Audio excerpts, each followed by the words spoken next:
The Portrait of a Lady by Khushwant Singh. Question answers from class 11. Subject English. Book Hornbill. Understanding the text. Mention first the three phases of the author's relationship with his grandmother before he left the country to study abroad. Answer. The three phases of the relationship of the author with his grandmother before leaving the country to study abroad are: first, early childhood. His grandmother helped him while getting ready and went to the village school along with him. Second, boyhood. He shared a room with his grandmother when he studied at the city school. She was not able to help him in his studies. Third, early youth. The link of their friendship snapped when he was provided a separate room at the university. Second, three reasons why the author's grandmother was disturbed when he started going to the city school. Answer. The three reasons why the grandmother of the author was disturbed when he went to the city school are: first, she did not like Western learning and science. Second, she was hurt when she came to know that there were no scriptures and teachings of God there. Third, she did not like music and thought that it was not for gentle folk and decent people. In her opinion, it was the monopoly of beggars and prostitutes. Third, three ways in which the author's grandmother spent her days after he grew up. Answer. Three ways how the grandmother of the author spent her days after he grew up are: first, she accepted the loneliness and lived unaccompanied in the room. Second, she would recite prayers while sitting at the spinning wheel. Third, she fed the sparrows for half an hour every afternoon. Next, the odd way in which the author's grandmother behaved just before she died. Answer. The grandmother of the author did not speak to them before her death. The night before she died, she did not pray while singing homecoming songs and beating the drum, as she was not ready to waste time. She laid peacefully in her bed praying and telling beads and ignored the protests of her family members. Fifth, the way in which the sparrows expressed their sorrow when the author's grandmother died. Answer. The dead body of the author's grandmother was surrounded by thousands of sparrows which did not chirp. They did not even notice the breadcrumbs which were thrown by the author's mother to feed them. They quietly flew away once the corpse of the grandmother was carried away. Hence, this way the sparrows expressed their sorrow when the author's grandmother died. Next, talking about the text, talk to your partner about the following. First, the author's grandmother was a religious person. What are the different ways in which we come to know this? Answer. The grandmother of the author was a deeply religious person. This can be known from the different ways of her behavior. Every morning she visited the temple and read the scriptures. She always mumbled inaudible prayers at home and kept telling the rosary beads. She constantly repeated prayers like a song while helping the author get ready for school. She wished that the author would learn it by heart. She did not like the English school as there was no teaching of scriptures and God. She would recite prayers even while spinning in her spinning wheel. Once, she forgot to say her prayers. Prior to her death, she felt overexcited in the evening while celebrating her grandson's arrival with beatings of drums and songs.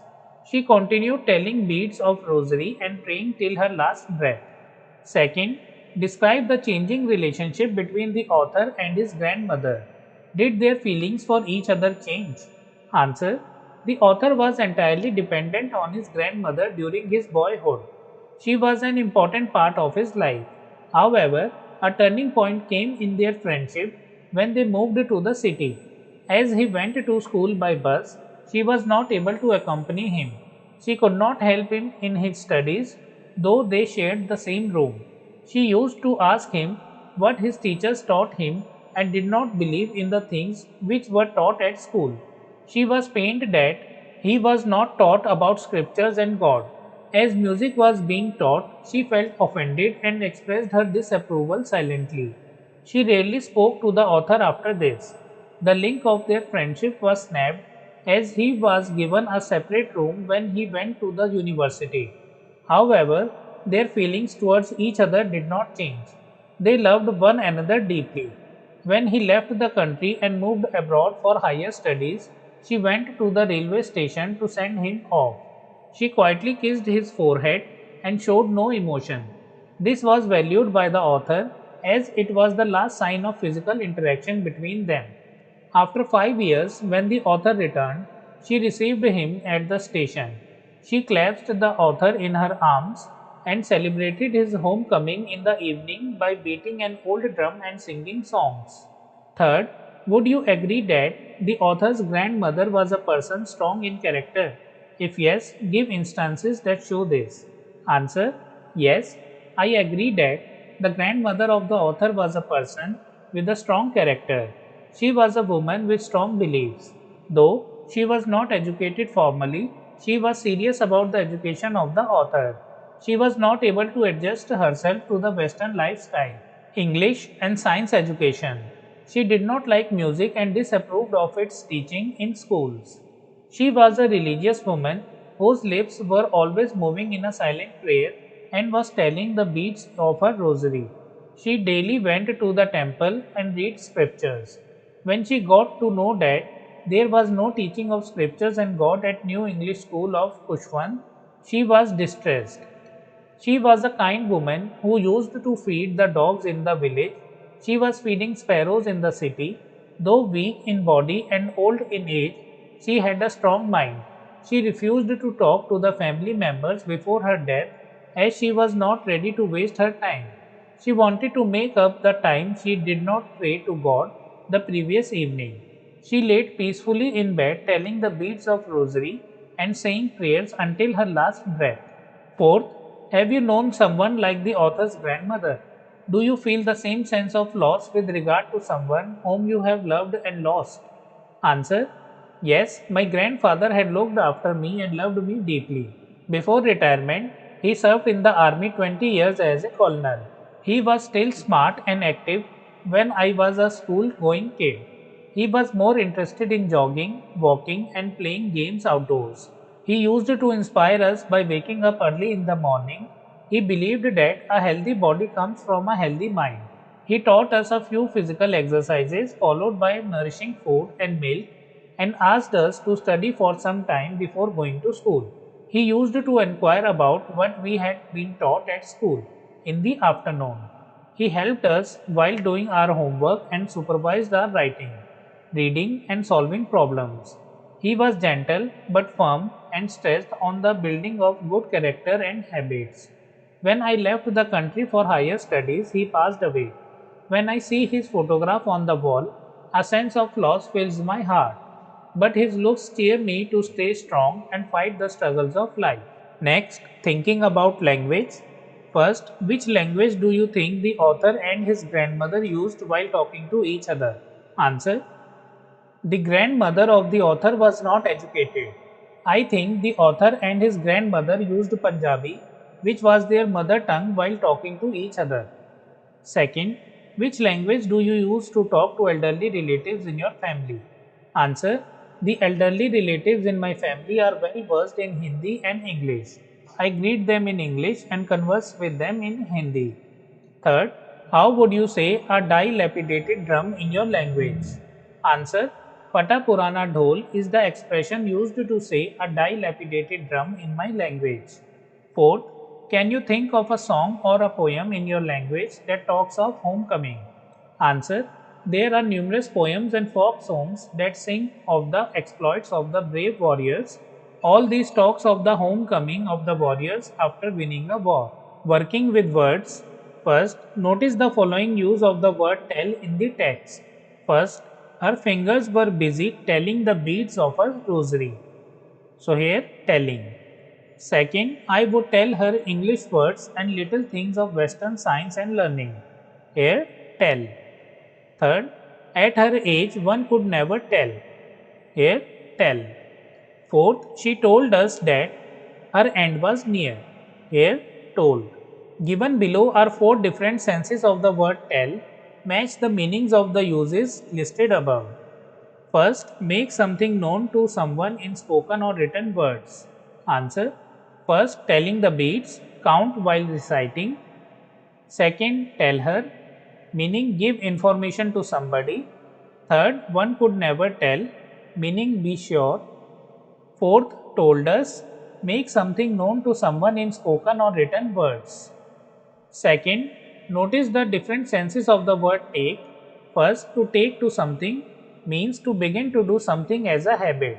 Second, to take ill means to suddenly become ill. Locate these phrases in the text and notice the way they are used. Answer: in the text, these phrases are used as follows. First, to take to means she took to feeding sparrows in the courtyard of our city house. Second, take ill, the next morning she was taken ill.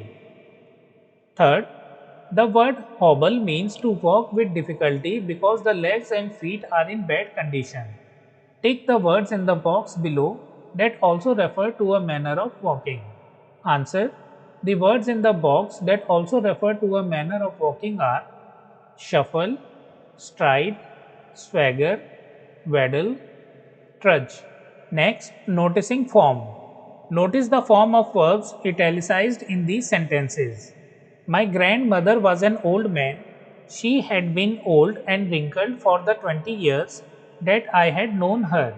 People said that she had once been young and pretty and had even had a husband, but that was hard to believe. So here had known, had.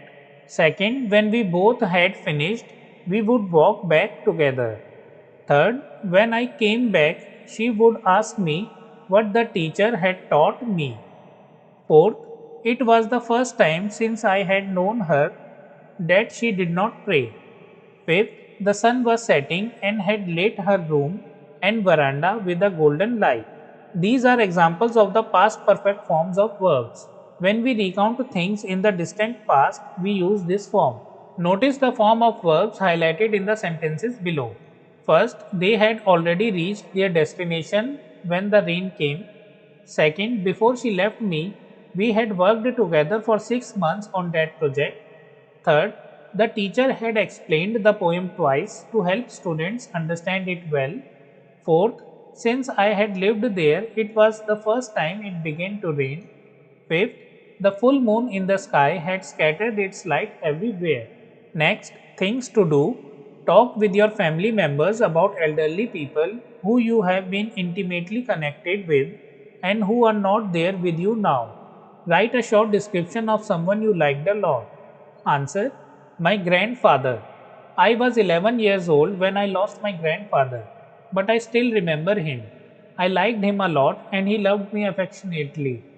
Though he was old, he was able to move with ease. During his visits to the market, temple, garden, or friends and relatives' house, I was his constant companion. I was made fun of by my family members as Grandpa's watchdog. I ran to his arms when my mother or father were angry or cross with me. I missed the stories which he used to tell me during bedtime that included deeds of adventure or bravery. He was also careful about my studies and health. In order to maintain a good physique, he would make me eat fruits and drink milk. He helped me write the alphabet and was good at drawing. He gave quick solutions to all my problems. When I succeeded in sports, studies, recitation, song, fancy dress competition, or poster making, he would bless me. I miss him a lot. Friends, we have completed all the question answers from the chapter The Portrait of a Lady by Khushwant Singh. If you like the video, kindly like it and share it with your friends. We'll meet in the next video. Thank you for watching.